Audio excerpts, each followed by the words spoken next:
Assalamualaikum warahmatullahi wabarakatuh.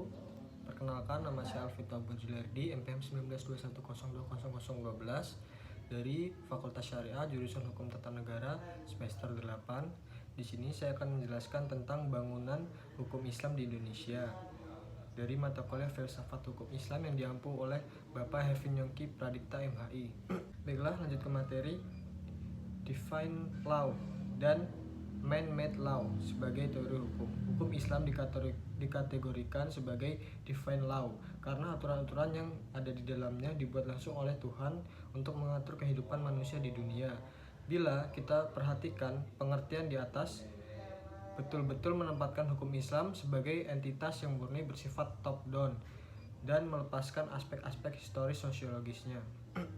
Sebagaimana yang dapat kita pahami pula dari kutipan di bawah ini, konsep hukum menurut usul fikih pada dasarnya terletak di atas pandangan bahwa hukum itu bersifat keagamaan. Sejak periode paling awal sejarah Islam, hukum telah dipandang sebagai keluar dan merupakan bagian dari syariah.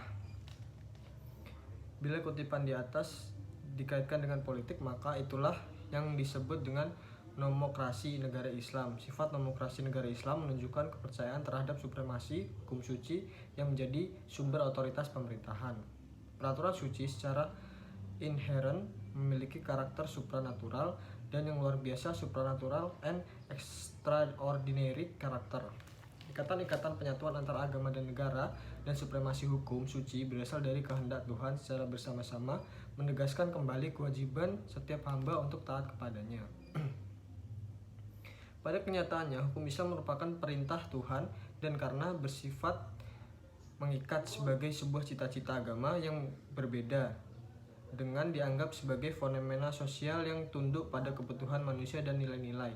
Pemikiran-pemikiran muslim pada kenyataannya bukanlah termasuk kajian yang independen dan empiris. Perkembangan hukum Islam di Indonesia.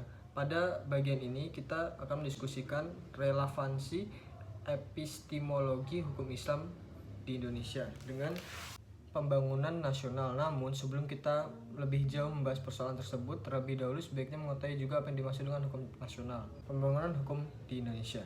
Dalam rangka membangun sistem hukum nasional, pemerintah menerapkan kebijaksanaan untuk memanfaatkan tiga sistem yang eksis living law di Indonesia, yaitu sistem hukum adat, Islam, dan Barat Belanda sebagai bahan bakunya. Ketiga sistem hukum sangat berkontribusi dalam pembangunan hukum nasional. Tatanan hukum nasional Indonesia harus mengandung ciri yang pertama, berwawasan kebangsaan dan berwawasan Nusantara. Yang kedua, mampu mengakomodasi kesadaran hukum kelompok, etnis, kedaerahan, dan keyakinan agama. Yang ketiga, sejauh mungkin berbentuk tertulis dan terunifikasi. Yang keempat, bersifat rasional yang mencakup rasionalitas efisiensi, rasionalitas kewajaran, rasional kaidah dan nilai. Yang kelima, responsif terhadap perkembangan aspirasi dan ekspektasi masyarakat. Perkembangan hukum Islam Indonesia, sarana dan prasarana berdasarkan penjelasan di atas, tampak sekali dalam hal penetapan kebijakan hukum di Indonesia.